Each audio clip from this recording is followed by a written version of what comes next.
안녕하세요. 개개인이 무엇이 지금 어떤 쪽으로 세상이 돌아가고 있는지를 잘 파악해야 됩니다. 그것을 위해서는 진영 논리에서 일단 벗어나야 되는 것 같아요. 제가 앞선 동영상에서 설명했지만 삼성은 한국의 양당을 지금 쥐고 있는 것입니다. 양당이래 봐야 여야 세력이겠죠. 그런데 이제 문제의 양정철은 상당히 친중적인 사람으로 인식되지만 그는 삼성 싱크탱크를 만났고 국가 대표 기업을 돕는 게 우리가 할 일이라고 그랬어요. 사실은 삼성은 세계화 기업입니다. 때문에 문재인이 그렇게 애지중지하는 것도 그 때문이죠. 근데 이제 여러분들이 한국의 보수세가 좀 깨어야 된다는 것이 무엇이 있는지 제가 또 다른 동영상으로 한번 설명을 하겠습니다. 왜냐하면 이 삼성 세력은 그냥 세계화 세력이에요. 그러니까 빌 게이츠가 중국을 칭찬하면서 중국 중심의 세계화를 하려고 하는 것과 같은 입장이라는 것이죠. 그런데 민주당 세력이 왜 세계화 세력의 축이 됐을까?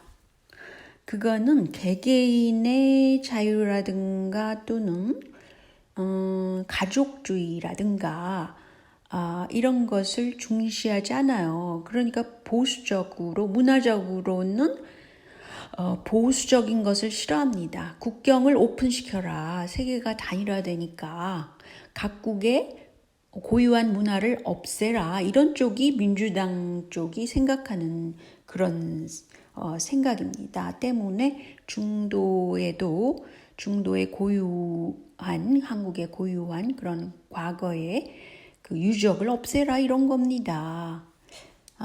그런데 이제 좀 무시무시한 느낌이 드는 것이 무엇이냐? 그러면 한국의 보수세가 애지중지하는 과연 전두환 시절에 중요한 정책은 3S 정책이었거든요. 그러니까 섹스, 스크린, 스포츠였단 말이죠. 이 정책을 전 세계의 세계화 세력은 이쪽을 중심으로 합니다. 심지어는 중국에서 최근에 그 나온 짤막한 그 동영상들을 제가 조금 가끔 보면은 말이죠.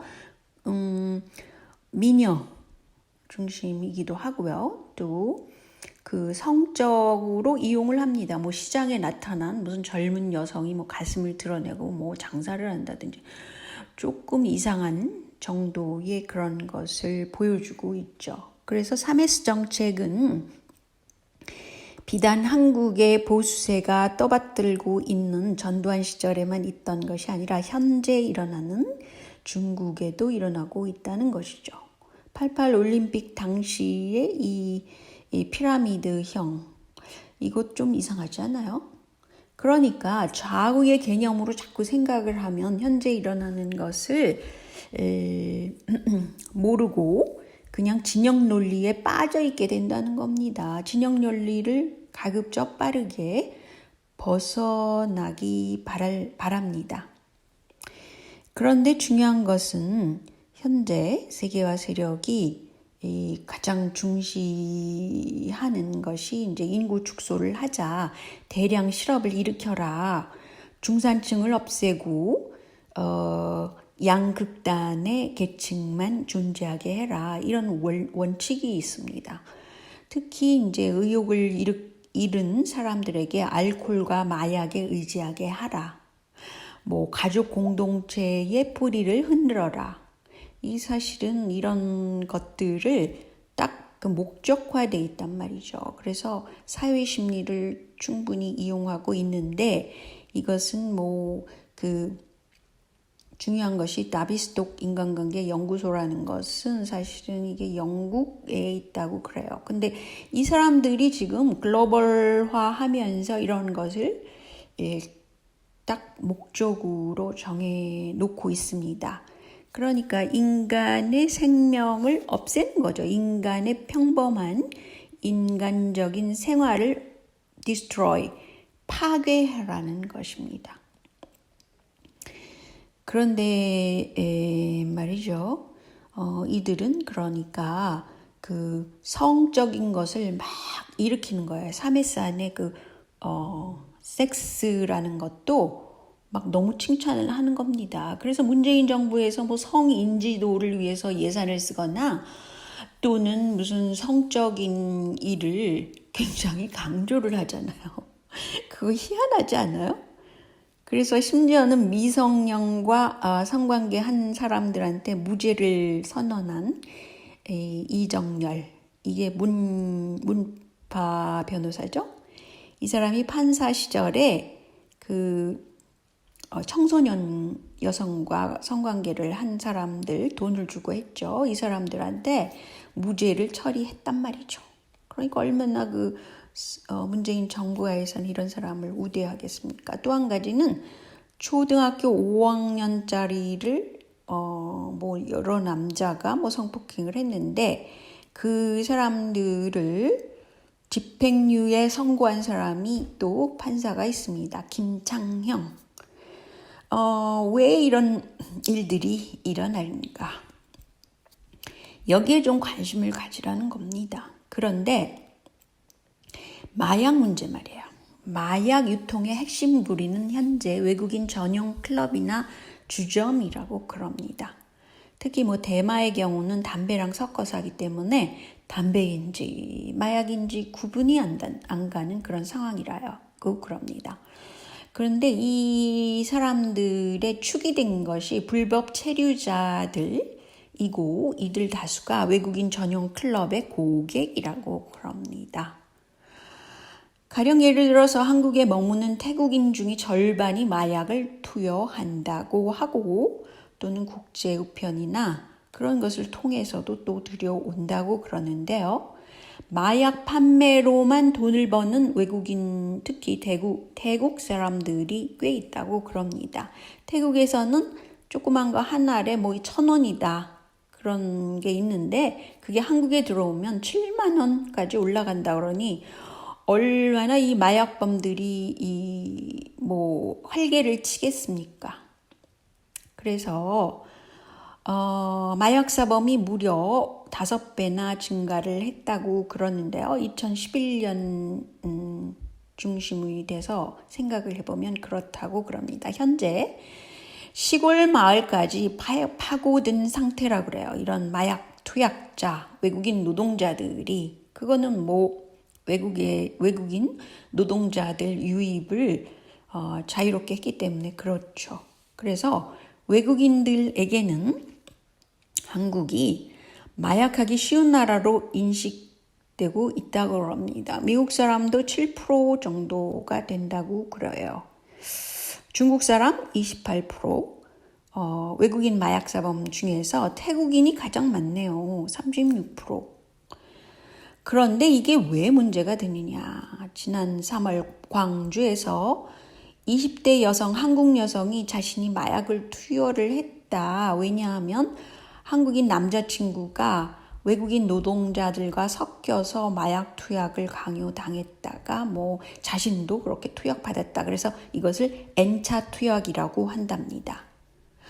그런데 이 경우 사망이나 자살자가 9건이 나타났다고 그래요. 지난 15년부터 19년까지의 강력 범죄를 보자면 그렇다고 합니다. 그리고 특별히 그 승용차를 타고 차를 타고 운전을 해가지고 뭐 피해를 보고 사고를 일으키고 이런 사람들이 일어났다고 그럽니다. 그렇다면 이것을 어떻게 해야 되느냐? 그것이 중요하지 않겠어요? 그런데 이 원인을 조금 보니까요. 2000년 이후 정부가 외국인을 적극 유치하자 이런 타이틀을 걸고 통관 절차를 간소화했다고 그래요. 2000년이라는 것은 김대중 대통령이 노벨상을 받은 해입니다. 물론 김대중 씨는 영국과 뭐 그런 유럽 쪽에서 굉장히 뭐 칭찬을 해주죠. 그러죠. 데모크라틱, 그러니까 민주당 쪽 사람이니까. 그리고 중요한 것은 FDA를 통해 가지고 비자 면제 협정이 마구마구 체결되는데 이때 마약 전과가 있어도 확인이 불가능하게 그렇게 돼 있다고 그럽니다. 현재 고용 허가제를 통해서 입국하는 외국인 노동자들은 마약 검사를 받게 되어 있지만 이게 그 모바일 검사를 안 하나 봐요. 때문에 이 검사를 좀 더 철저히 해야 된다. 그냥 소변 검사 가지고는 음성이 나올 확률이 높다. 이런 문제가 있다고 그럽니다. 그런데 제가 말이죠. 지금 코로나 사태에서 무슨 문제가 있냐면요. 한국에서 왜 이렇게 재발시키고 뭐 이런 문제를 이게 굉장히 정치적이기도 하고 또한 경제적이기도 합니다. 뭐냐? 혈장 치료제 개발해서 완치자인 2,600명 정도를 가지고 지금 혈장 모집을 해서 거의 2,000명 혈장 모집이 됐다고 그래요. 혈장 치료제 개발을 위한 임상 실험이 현재 실험이 되고 있는데 이게 한국의 그 유명한 제약회사가 지금 주가가 굉장히 오르고 있는 바로 그 회사에서 지금 혈장 치료제 개발을 하고 있습니다. 그러니까 어떻게 보면 코로나가 재확산됨으로써 이 혈장 치료제를 연구할 기회가 더 많아진다는 거죠. 그러니까 이것이 일부러 이런 코로나 발발을 일으킨 게 아닌가 하는 의심하는 사람들도 차차 나타나는데 이게 단순히 정치적인 이유가 아니라는 데 큰 문제가 있는 것이죠. 게다가 무슨 문제가 있냐. 제가 개인적으로 아는 미국에 있는 사람이 전화를 했더라고요. 그래서 제가 코로나에 걸렸어. 그러면서 이제 쫙 설명을 했었어요. 그리고 이제 다 났으니까. 그랬더니 저보고 당신의 혈장인지 안티바디 항체를 팔면 수천 달러를 벌 수 있다는 거예요. 그래서 내가 미쳤냐? 아무리 그렇다 그래도 내 항체를 무슨 팔어? 내가 그렇게만 저는 생각을 했었거든요. 그때는. 그런데 이것이 전 세계적으로 지금 가장 큰 이슈가 될 수도 있다는 거예요. 뭐냐면 보통 코로나에 걸려 있던 사람은 그 항체가 형성이 됐느냐 아니냐 이것이 문제잖아요. 근데 만약에 항체를 가지고 있는 사람이 그 항체만 가지고 따로 그래서 항체가 없는 사람, 걸리지 않은 사람한테 그걸 투여했을 때 항체가 자동으로 생기는 거예요. 그러니까 부유한 사람은 돈을 얼마든지 내서라도 이거를 하고 싶겠죠. 단지 항체 테라피라고 그럽니다. 안티바디 테라피스라고 그래서 천문학적인 돈을 얻을 수가 있다는 거예요. 이것을 미국에서 지금 실시 중이라고 합니다. 미국뿐은 아니겠지만 말이죠. 그래서 미화로 15,000달러에서 20만 달러가 드는 이 연간 그런 치료 방법이 있다고 그럽니다. 그런데 이런 치료 방법을 한국에서도 연구를 하고 있겠죠. 아니면 나와 있을 수도 있고 또는 항체 그 주사법을 그 항체 자체를 자신들이 문재인 정부가 이제 로마 캐톨릭하고 굉장히 연관이 있으니까 그 전 세계의 중요한 정치인들한테 이것을 주입시키거나 종교 지도자들한테 주입시키거나 이런 방법이 있을 수 있다고 봅니다. 이거는 상당히 인권 문제가 되지 않겠어요? 근데 인권 하면서 이렇게 누구는 이렇게 막대한 돈과 또는 그 특정 세력, 종교 세력을 위해서 일하는 그런 정부를 둔 좀 한심하기도 하고